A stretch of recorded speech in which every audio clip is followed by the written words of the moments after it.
கிறிஸ்துவுக்குள் மிகவும் பிரியமானவர்களே, இயேசு கிறிஸ்துவின் நாமத்தில் உங்கள் யாவரையும் அன்போடு கூட நான் வாழ்த்துகிறேன். இந்த நாளிலும் தேவன் நம்மோடு கூட இடைப்படுகின்ற வார்த்தை யோவான் 21ஆம் அதிகாரம் 6ஆம் வசனம். அப்பொழுது அவர், நீங்கள் படவுக்கு வலது புறமாக வலையை போடுங்கள், அப்பொழுது உங்களுக்கு அகப்படும் என்றார். அப்படியே அவர்கள் போட்டு திரளான மீன்கள் அகப்பட்டதினால் அதை இழுக்க மாட்டாதிருந்தார்கள். இந்த அற்புதத்தை நாம் நன்கு அறிந்திருக்கிறோம். இயேசு மரித்து உயிர்த்தெழுந்த பிறகு திபேரியா கடற்கரையில சீஷர்களுக்கு அவர் தம்மை வெளிப்படுத்தின போது நடந்த சம்பவமா இது இருக்கிறது. அங்கே சீமோன் பேதுரு, தோமா, நாத்தான்வேல், செபதேவின் குமாரர், இன்னும் சீஷர்ல வேறு 2 பேர் எல்லாரும் கூடியிருக்கிறப்போ, அங்க பேதுரு சொல்றாரு, "மீன் பிடிக்க போறேன்" அப்படின்னு சொன்ன உடனே, "நாங்களும் உங்க கூட வர்றோம்ன்னு" சொல்லி அவங்க எல்லாரும் படவு ஏறுறாங்க. அந்த ராத்திரியில அவங்களுக்கு ஒரு மீன் கூட அவங்க என்ன செய்யல, பிடிக்கல. விடியற்காலையில இயேசு கரையில நின்றப்போ, அவர இயேசுன்னு சீஷர்கள் அறியல. அப்போ ஆண்டவர் கேட்கிறாரு, "பிள்ளைகளே, புசிக்கிறதற்கு ஏதாகிலும் உங்களிடத்தில் உண்டா?" அப்படின்னு சொல்லி கேட்கும்போது, அவர்கள் ஒன்றுமில்லை என்றார்கள். அப்பதான் தேவன் இந்த வார்த்தைய சொல்றத நம்ம பார்க்கிறோம். அப்போ இது எதை குறிக்கிறது அப்படின்னு சொல்லி இன்றைக்கு கொஞ்சம் நம்ம டீப்பா நம்ம ஆராய்ந்து பார்க்க போகிறோம். தேவன் ஒரு வாக்குத்தத்தத்தை ஒரு ஒரு க ஒரு கமாண்ட் அங்க கொடுக்கிறாரு. வாக்குத்தத்தத்த கொடுக்கிறாரு. நீங்க இத செய்யுங்க. அப்போ உங்களுக்கு இது அகப்படும். படவுக்கு வலதுபுறமாக வலையை போடுங்கள், அகப்படும். அப்போ ஒண்ணு நம்ம யோசிச்சு பார்க்கணும். அங்கே நைட் முழுசும் அவங்க மீன் பிடித்து பார்த்துருக்குறாங்க. அந்த இடங்கள்லலாம் பிடிச்சது தான். ஆனா, ஒரு மீன் கூட அகப்படல. ஆனா, இயேசு கிறிஸ்துவினுடைய வாயிலிருந்து ஒரு வார்த்தை புறப்படுகிறது. அந்த புறப்பட்ட அந்த வார்த்தைக்கு கடலில் உள்ள மீன்கள் எல்லாம் அங்கே கீழ்ப்படிகிறத பார்க்கிறோம்.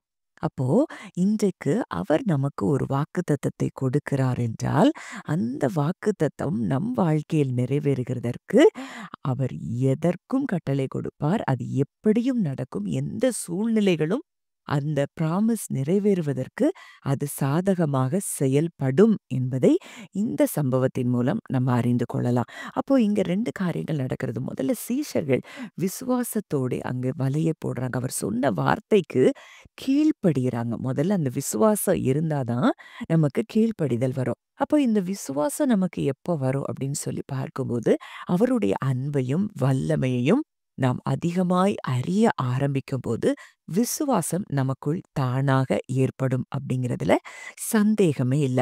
அப்போ இன்றைக்கு நம்ம அறிந்து கொள்ள வேண்டிய காரியம், அவர் ஒரு வார்த்தையை சொல்லி இருக்கிறார் என்றால், அந்த வார்த்தை நிறைவேறும்படியாக சகலமும் அவருக்கு அவருக்கு கீழ்ப்படிந்து செயல்படும். இங்க மீன்கள் கீழ்ப்படிகிறத நம்ம பார்க்கிறோம். அதே போல தான் லூக்கா 5ஆம் அதிகாரம் அவர் கிறிஸ்து இந்த உலகத்துல ஊழியம் செய்யும்போது நடந்த காரியம்.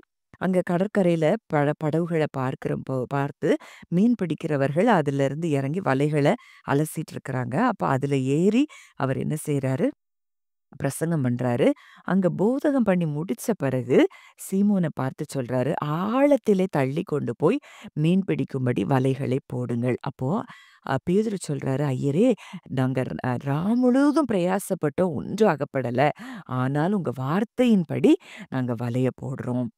அப்போ இதற்கு காரணம் என்னன்னா, அவருடைய பிரசங்கத்த அவ்ளோ நேரம் நிச்சயமாய் பேதுரு கேட்டு இருக்கக்கூடும். அது அவர் பிரசங்கத்தில இருந்து புறப்பட்ட வல்லமையான வார்த்தைகள் அங்கே பேதுருவை தொட்டிருக்கக்கூடும். அதனால் அங்கே பேதுருவுக்கு ஒரு விசுவாசம் வருது.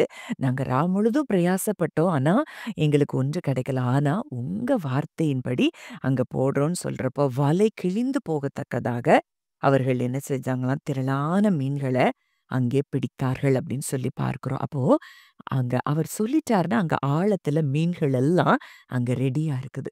அவர் ஒருவேளை ஓப்பனா அந்த இடத்துல சொல்லலனாலும், அந்த வார்த்தை போகும்போதே அங்க மீன்கள் எல்லாம் அங்க கீழ்ப்படிந்து, அந்த ஆழத்துல அங்க ரெடியா இருக்கிறத நம்ம பார்க்கிறோம். இதத்தான் நம்ம எபிரேயர் 11, 17, 18, 19ல கூட அங்கே ஆபிரகாம் ஈசாக்கை பலி செலுத்துவதற்கு அங்கே தேவன் அங்க ஆபிரகாம் கூட பேசும்போது, அங்கே 18, 19ஆம் வசனங்கள் இப்படியாய் சொல்லுகிறது. "ஈசாக்கினிடத்தில் உன் சந்ததி விளங்கும் என்று அவனோடே சொல்லப்பட்டிருந்ததே. இப்படிப்பட்ட வாக்குத்தத்தங்களைப் பெற்றவன் மரித்தோரிலிருந்து எழுப்ப தேவன் வல்லவராய் இருக்கிறார் என்று எண்ணி, தனக்கு ஒரே பேறானவனையே பலியாக ஒப்புக்கொடுத்தான். மரித்தோரிலிருந்து அவனை பாவனையாக திரும்பவும் பெற்றுக்கொண்டான்." அப்போ பலி செலுத்தும்போது ஆபிரகாமுக்கு ஒரு தயக்கமும் இல்ல.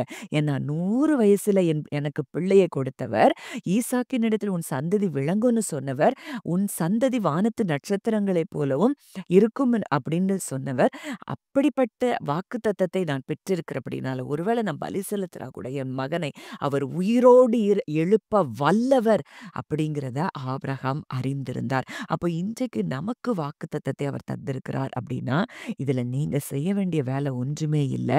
அவர் உங்களுக்காக அந்த வாக்குத்தத்தத்தை நிறைவேற்றும்படி எந்த சூழ்நிலையும் மாற்றுவார். எந்த மனிதருடைய இருதயத்திலும் அவர் கிரியை செய்வார்.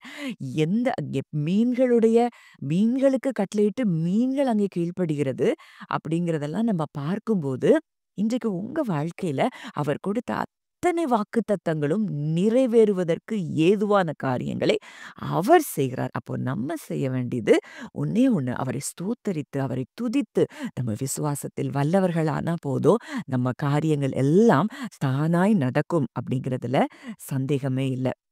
அதே போல தான் மத்தேயு 14ஆம் அதிகாரத்துல கூட, அங்கே பேதுரு அங்க எதிர்காற்றா இருக்கு. சீஷர்கள் அங்க படகுல போயிட்டுருக்கிறப்போ, ஆ அங்க நட நடுராத்திரில 4ஆம் ஜாமத்துல இயேசு அங்க நடந்து வர்றாரு. அப்போ கடலின் மேல் அங்க நடக்கிறத பார்த்து சீஷர்கள் அங்க என்ன செஞ்சுட்டாங்க, அது ஏதோ ஒரு ஆவேசம், ஏதோ ஒரு பேய் பிசாசு அப்படின்னு சொல்லி பயத்துல அலர்றாங்க. அப்போ இயேசு சொல்றாரு, "நான் தான், திடன் கொள்ளுங்கள், பயப்படாதிருங்கள்" அப்படின்னு சொல்லிட்டு அப்ப பேதுரு சொல்றாரு, "நீரே ஆனால் நான் ஜலத்தின் மேல் நடந்து உம்மிடத்தில் வர கட்டளையிடும்" அப்படின்னு சொல்றாரு. அப்போ ஆண்டவர் சொல்றாரு, "வா" அப்படின்னு சொல்லி அங்கே பேதுருவ கூப்பிடுறாரு. இவர் "வா" அப்படின்னு சொன்ன அந்த வார்த்தைக்கு அங்கே கடல் கீழ்ப்படிந்து, அங்கே பேதுருவை அந்த கடல் என்ன செய்ய முடியல? மூழ்கடிக்க முடியல. அப்போ அவருடைய வார்த்தைக்கு எவ்வளவு வல்லமை இருக்கு. ஒருவேளை அதற்கப்புறம் பேதுரு பயந்து, அங்கே கடல பார்த்த உடனே பயம் வருது. அங்க அவிசுவாசம் வருது. அதனால ஒருவேளை மூழ்கி போகிற ஒரு சூழ்நிலை வருது. ஆனா அவருடைய வார்த்தைக்கு கீழ்ப்படிந்து, அவருடைய வார்த்தையை விசுவாசிக்கும்போது, அங்கே கடல் அங்கே என்ன செய்து பேதுருவுக்காக கீழ்ப்படுகிறது. பேதுருவை அமிழ்த்த முடியாதபடி அங்க கடல் என்ன செய்து அவருடைய வார்த்தைக்கு கீழ்ப்படுகிறத பார்க்கிறோம். அப்போ இன்றைக்கு அதே இயேசு கிறிஸ்து தான் நம்மோடு கூட இருக்கிறார். நம்முடைய வாக்குத்தத்தங்களை நிறைவேற்ற அவர் எதையும் அதட்டுவார்.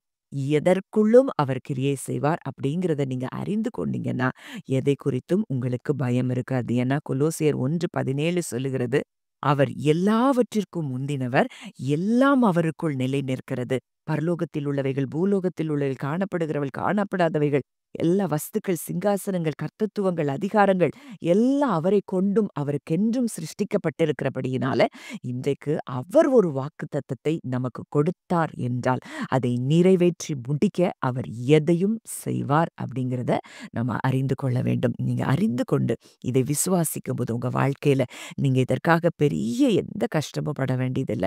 நீங்க நம்பி அவர அந்த ஜாய்ல என்ஜாய் பண்ணி அவர துதித்து ஸ்தோத்தரித்துட்டு இருக்கும் நம்முடைய வாக்குத்தத்தங்கள் எல்லாம் தானாய் நிறைவேறுகிறதை நீங்கள் காண்பீர்கள். ஜெபிக்கலாம். நல்ல தகப்பனே, நன்றியோடு உம்மை துதிக்கிறோம், ஸ்தோத்தரிக்கிறோம். இந்த நாளிலும் எங்களோடு இடைப்பட்ட உம்முடைய வார்த்தையின்படி நீர் சொன்னதை நிறைவேற்றுகிற தேவன், நீர் சொன்னதை செய்யும் அளவும் எங்களை கைவிடாத தேவன்.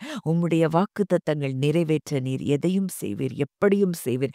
எந்த சூழ்நிலைகளையும் நீர் மாற்ற வல்லவராய் இருக்கிறீர். அப்பா, இந்த சத்தியத்தை நாங்கள் இன்றைக்கு அறிந்து கொண்டோம். கேட்ட சத்தியத்தின்படி கர்த்தர் ஒவ்வொருவரையும் ஆசீர்வதிப்பீராக. இயேசுவின் மூலம் கேட்கிறோம் ஜீவனுள்ள நல்ல பிதாவே. ஆமென்.